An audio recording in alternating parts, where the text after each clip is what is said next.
Hello students, हम लोगों ने लास्ट क्लास में प्रोटेक्टिव टिश्यूज़ की स्टार्टिंग करी थी और प्रोटेक्टिव टिश्यू में एक प्रोटेक्टिव टिश्यू एपिडर्मिस हम कंप्लीट कर चुके थे।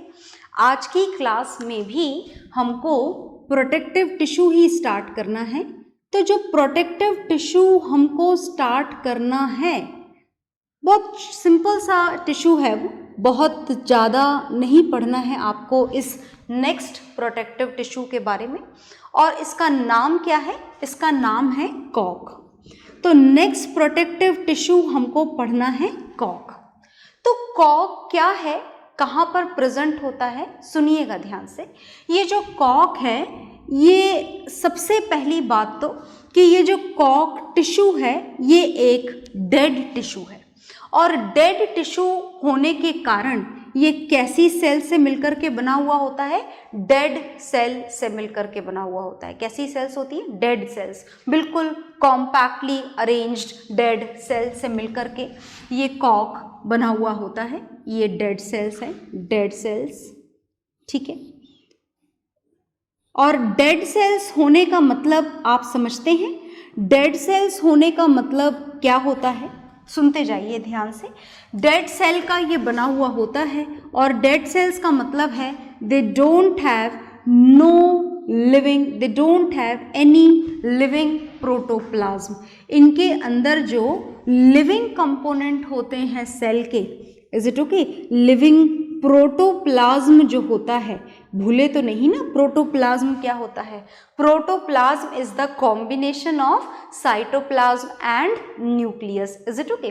तो डेड सेल का बना होता है, no living protoplasm is found in them, कोई लिविंग प्रोटोप्लाज्म नहीं होता है। And as you can see the cells are compactly arranged, so again you can write down that they don't have क्या नहीं होता है इनके अंदर? इनके अंदर सेल्स के बीच का स्पेस भी प्रेजेंट नहीं होता है। So you can write down they don't have intercellular space, intercellular space नहीं होता है। अच्छा सुनिए अब ध्यान से, ये जो टिश्यू है, जैसा कि मैंने आपको बताया कि ये टिश्यू आउटर मोस्ट लेयर पे एपिडर्मिस की तरह ही प्रेजेंट होता है।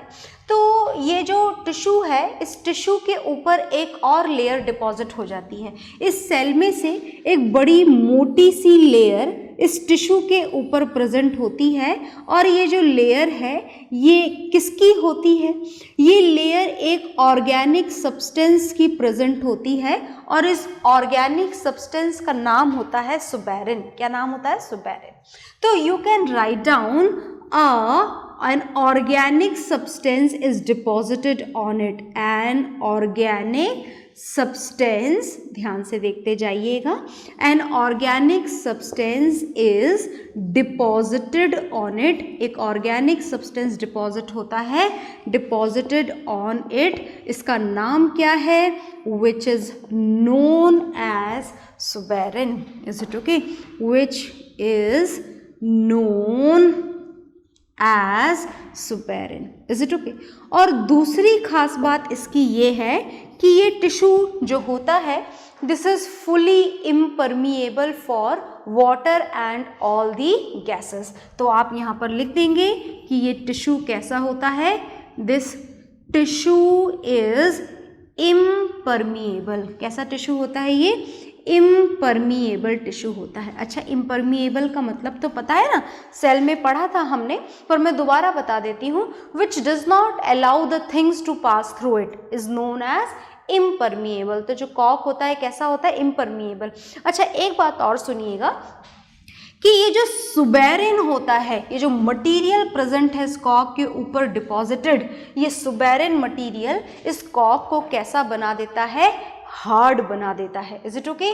तो मैं 5th पॉइंट भी लिख देती हूँ, that the material suberin which is present on its outermost surface makes this tissue, which tissue?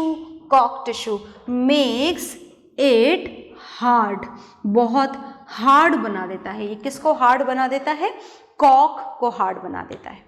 तो मैंने बहुत सारी बातें लिखी इस कॉक के बारे में। कॉक के बारे में बहुत डिटेल्ड स्ट्रक्चर आपको नहीं जानना है, whatever is there on the board, इसको नोट डाउन करेंगे आप और फिर हम इसे एक बार और रिवाइज करेंगे। Is it okay? चलिए नोट डाउन कर लीजिए। हाँ जी, तो नोट डाउन आपने कर लिया होगा। अब क्या क्या जाना हमने इस कॉक के बारे में, सुनिए दोबारा ध्यान से। कैसी सेल्स प्रेजेंट होती हैं इसमें? डेड। और डेड सेल्स सुनते ही हमें क्या समझ में आ जाता है? That they don't have protoplasm in them, like nucleus and cytoplasm present इसमें नहीं होता है।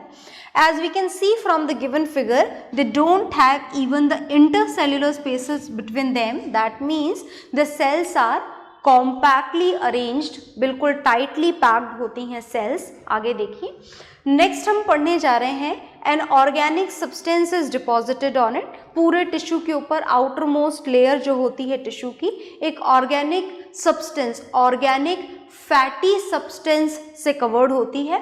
And this organic fatty substance is known as suberin, and this suberin is responsible to make this कॉक हार्ड। कैसा होता है? हो जाता है इसकी वजह से कॉक हार्ड हो जाता है, और हार्ड होने के साथ साथ कैसा हो जाता है? Impermeable, which does not allow anything to pass through it. Is it okay? तो these are the structural point of कॉक जो आप नोट डाउन कर चुके हो। अब जो हमें लिखना है, जानना है, हमें जानना है इस कॉक टिश्यू का फंक्शन, कि आखिर ये काम किस आता है, किस तरीके से मदद करता है ये। तो देखिएगा, इस कॉक टिश्यू और एपिडर्मिस के फंक्शन जो हैं वो ऑलमोस्ट सेम है।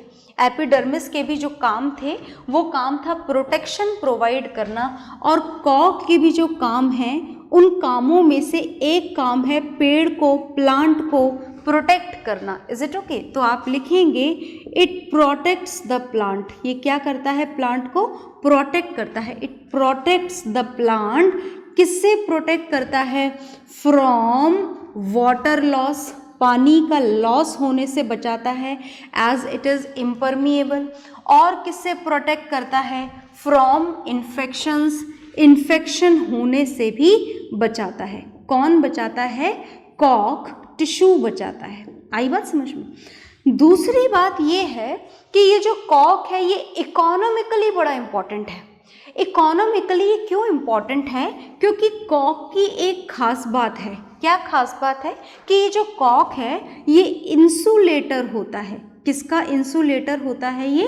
This is the insulator of electricity. Definitely ये हीट का भी इंसुलेटर होता है, पर फिलहाल इलेक्ट्रिसिटी के इंसुलेटर होने की वजह से, इंसुलेटर का मतलब समझ गए ना, it does not conduct electricity. ये किसका कंडक्शन नहीं करता है? इलेक्ट्रिसिटी का कंडक्शन नहीं करता है। एंड एज दिस कॉक is a insulator of electricity, therefore this is very important for the economic purposes, as it is very much useful for the formation of sports goods. Sports की जो चीज़ें बनाने की बात होती है, आपने पढ़ा होगा कॉक बॉल के साथ साथ shuttlecock. Is it okay? इसके साथ साथ जो टेनिस के जो आते हैं, जो रैकेट्स आते हैं, उसको बनाने के भी ये काम में आता है। मतलब जो स्पोर्ट्स गुड्स होते हैं उनको बनाने के लिए हम इस कॉक को बहुत ज़्यादा प्रेफर करते हैं। So these are the functions of this कॉक टिश्यू। इसको आप नोट डाउन कर लीजिए।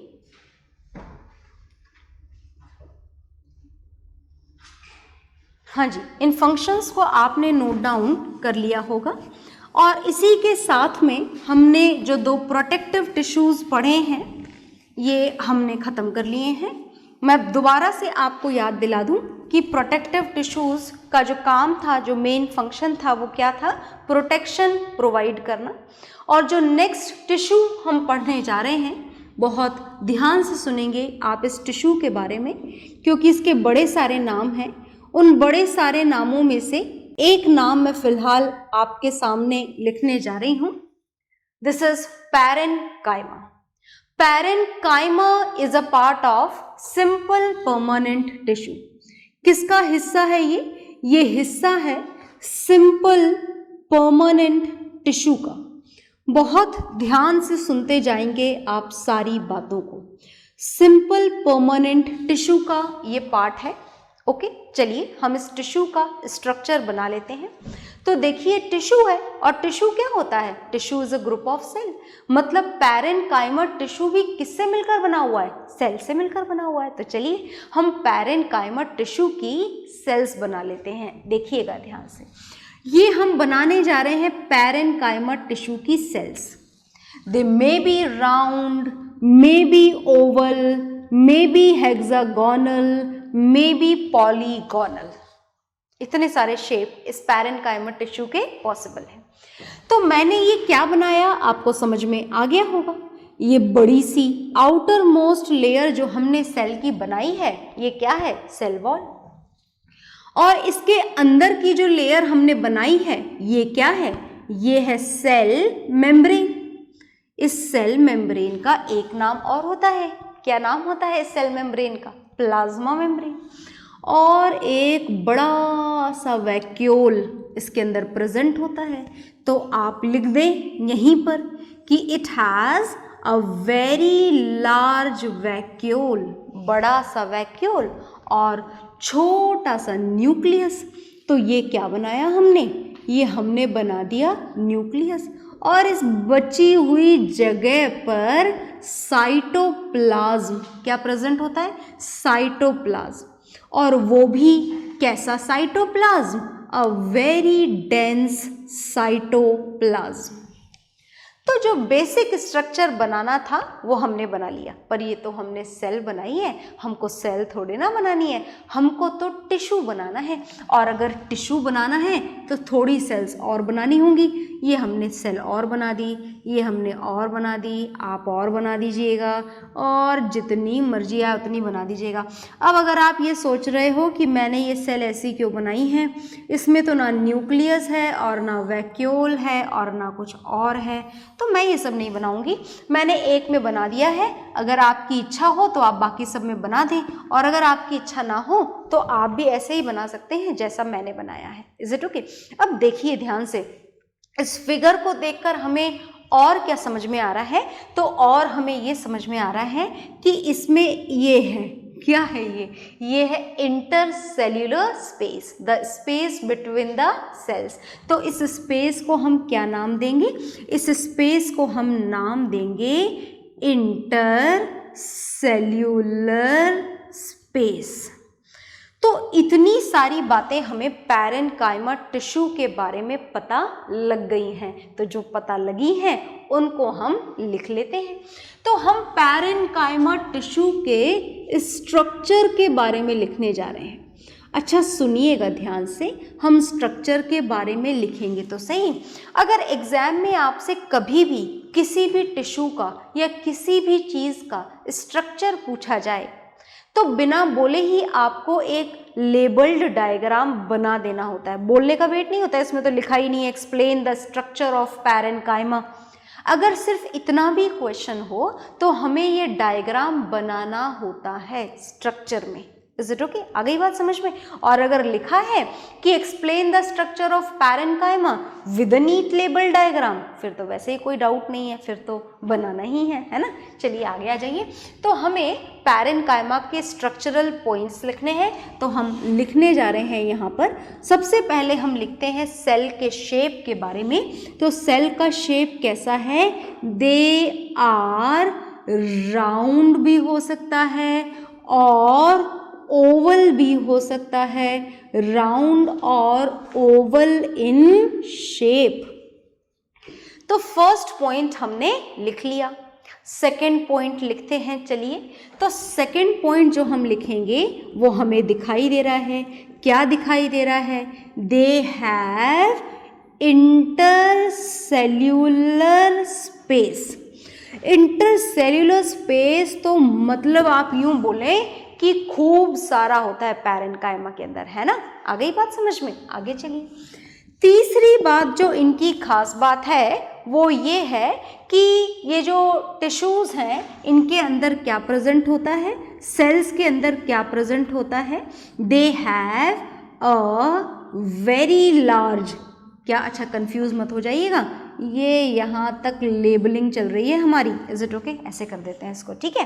तो they have a very large, क्या होता है बहुत बड़ा इनके अंदर बहुत बड़ा वैक्यूल होता है, और क्या प्रेजेंट होता है? अ वेरी स्मॉल न्यूक्लियस, एक छोटा सा न्यूक्लियस भी होता है, इज इट ओके? चलिए अब हम ये जानना चाहते हैं कि आखिर ये पैरेन्काइमा टिश्यू प्रेजेंट कहाँ होता है। तो देखो बात ऐसी है कि पेड़ में कोई जगह बचती ही नहीं है जहाँ पर ये पैरेन्काइमा टिश्यू ना हो, मतलब समझ गए होगे? तो क्या लिखोगे फिर आप लिखोगे इट इज फाउंड, कहाँ मिलता है ये? It is found in stem, in roots, in leaves etcetera, सब जगह ये प्रेजेंट होता है। और भी कोई पार्ट याद आ जाए तो लिख देना।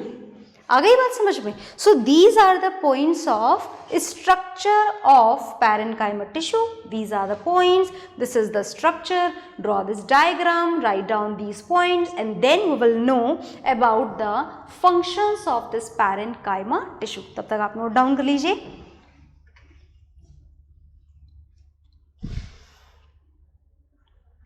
हाँ जी, तो पैरेन्काइमा टिश्यू का डायग्राम आप बना चुके हैं और आप इसके स्ट्रक्चर के पॉइंट्स भी लिख चुके हैं। तो अब जो हमें पढ़ना है वो हमें पढ़ना है इस पैरेन्काइमा टिश्यू के फंक्शंस पढ़ने हैं। हमको क्या पढ़ना है? हमें इसके फंक्शंस पढ़ने हैं। तो चलिए हम इस पैरेन्काइमा टिश्यू के फंक्शंस पढ़ लेते हैं। ओके, तो चलिए हम फंक्शंस पढ़ना शुरू करने जा रहे हैं। नाउ वी आर स्ट्रक्चर और यहाँ से रफ कर दें, then we will start the functions of parenchyma tissue which are very very important. तो हम इसके थ्रू किए जाने वाले कामों की लिस्ट बनाने जा रहे हैं। हम पैरेन्काइमा टिश्यू के फंक्शंस पढ़ने जा रहे हैं। देखो सबसे पहली बात यह है कि पैरेन्काइमा टिश्यू की जो सेल्स होती हैं वो लिविंग होती हैं। ये बात तो आप बिना बोले ही समझ गए होंगे, क्योंकि उसमें न्यूक्लियस होता है, साइटोप्लाज्म होता है। और एक खास बात और है कि पैरेन्काइमा की सेल्स लिविंग होने के साथ साथ डिवाइडिंग भी होती हैं, है ना। सिंपल परमानेंट टिश्यू की कैटेगरी में आने के बावजूद इसकी सेल्स कैसी होती हैं? Dividing. They can divide, they can grow more and more, is it okay? तो हमें जो पहला काम पता लगा कि it helps in the cell division as the cells are living. तो हम लिख देते हैं यहाँ पर, क्या लिखेंगे हम यहाँ पर? हम लिखेंगे as the cells are living therefore they are dividing cells। कैसी सेल्स होती हैं वो? डिवाइडिंग सेल्स होती हैं। they are dividing cells, dividing cells होती हैं ये। अच्छा, दूसरी बात जानिएगा कि और क्या काम होता है इस पैरेन्काइमा टिश्यू का। बहुत ध्यान से सुनना, नाम बड़े सारे दिए गए हैं इस पैरेन्काइमा को। इस पैरेन्काइमा को पता है हम पैकिंग टिश्यू भी बोलते हैं। क्या बोलते हैं इस पैरेन्काइमा को? इस पैरेन्काइमा को पैकिंग टिश्यू बोला जाता है। क्या आप मतलब समझे पैकिंग टिश्यू का? पैकिंग टिश्यू का क्या मतलब है? पैकिंग टिश्यू एक्चुअली इसे इसलिए बोला जाता है क्योंकि जो जैसे दो टिश्यू हैं कोई अलग अलग, और उन दो टिश्यू के बीच में खाली जगह रह गई तो ये उस खाली जगह को भरने का काम कर देता है। तो it is known as packing tissue. As क्यों बोला जाता है इसको packing tissue? As it fills the spaces between different tissues. जो बाकी टिश्यूज हैं उन बाकी टिश्यूज के बीच में अगर जगह बच गई तो उसकी जगह को भरने का काम भी कौन कर देता है? Parenchyma tissue. और इसी वजह से इसे क्या नाम दिया गया है? Packing tissue. तीसरा इसका काम सुने, तीसरा इसका काम होता है स्टोर करने का। किसको स्टोर करता है ये स्टोर भी करता है और स्टोर करने के साथ साथ ये एसिमिलेट भी करता है। एसिमिलेट का मतलब चीज़ों को इधर से उधर पहुंचाना। तो ये स्टोर भी करता है और एसिमिलेट भी करता है। किसको एसिमिलेट करता है, किसको स्टोर करता है, ये फूड को स्टोर करने का काम करता है। Is it okay? और ये जो फूड को स्टोर करता है ये किस फॉर्म में स्टोर करता है? स्टार्च की फॉर्म में। नॉट ओनली दिस टिश्यू, अगर कोई सा भी टिश्यू प्लांट में फूड को स्टोर करने का काम करेगा तो that food will be stored in the form of starch. आगे देखिएगा। अच्छा, इस टिश्यू में हमेशा क्लोरोफिल, क्लोरोप्लास्ट प्रेजेंट हो ऐसा ज़रूरी नहीं है, पर अगर इसमें क्लोरोप्लास्ट प्रेजेंट है, मैं पूरा इफ लगा देती हूँ, आपको श्योर नहीं होना चाहिए कि हमेशा इसमें क्लोरोप्लास्ट प्रेजेंट है।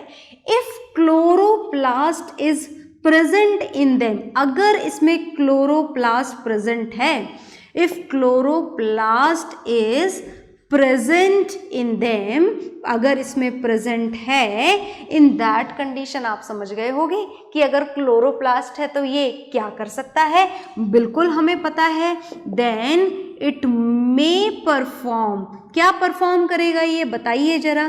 क्लोरोप्लास्ट की प्रेजेंस में क्या परफॉर्म किया जाता है? क्लोरोप्लास्ट की प्रेजेंस में परफॉर्म किया जाता है प्रोसेस। कौन सा process? photosynthesis. Is it okay?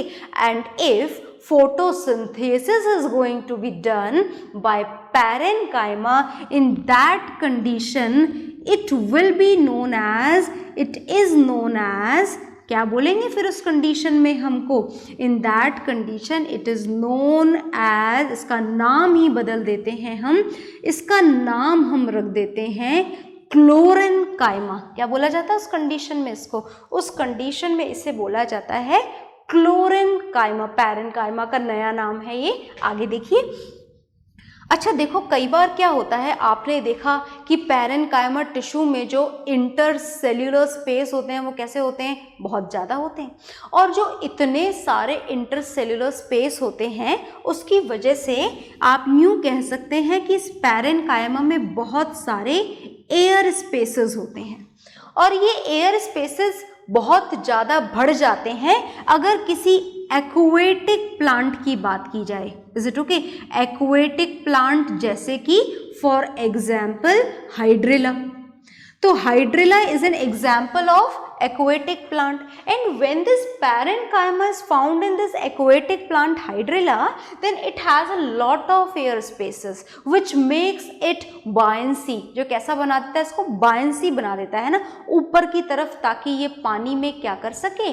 float कर सके। is it okay? तो when these air spaces are found in this tissue parenchyma, in that condition इसका नाम दोबारा बदल जाता है, and in that condition it is known as aerenchyma. क्या बोला जाता है इसको? उस कंडीशन में इसे बोला जाता है एरेनकाइमा। तो ये इतने सारे फंक्शंस हमने पैरेनकाइमा टिश्यू के पढ़ लिए हैं, एक बार दोबारा देख लेते हैं। देखिएगा ध्यान से, कैसा टिश्यू है ये? लिविंग। और लिविंग होने के कारण इसकी सेल्स कैसी होती हैं? डिवाइडिंग सेल्स होती हैं। That means they can divide and therefore they can contribute in the growth of the plant. Second is it is helpful, it is known as a packing tissue। अच्छा, packing tissue क्यों बोलते हैं इसको? क्योंकि अगर किन्हीं भी दो टिश्यूज के बीच में खाली जगह रह गई तो उसे भरने का काम कौन करता है? Parenchyma. And the main function of this parenchyma is to store and assimilate food, and if the food is going to be stored by parenchyma, that it will be done in the form of starch. And the next function is, if it is having this chloroplast in it, agar hai, in that condition photosynthesis is also going to be performed by the parenchyma. In that condition it will be known as chlorenchyma.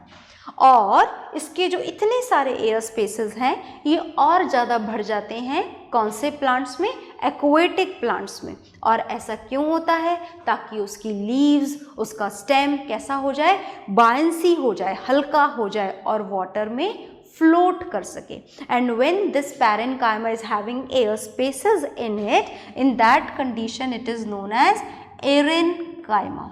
Is it okay? So all the important functions of this parenchyma tissues are here in front of you, so note it down in your science registers. Okay,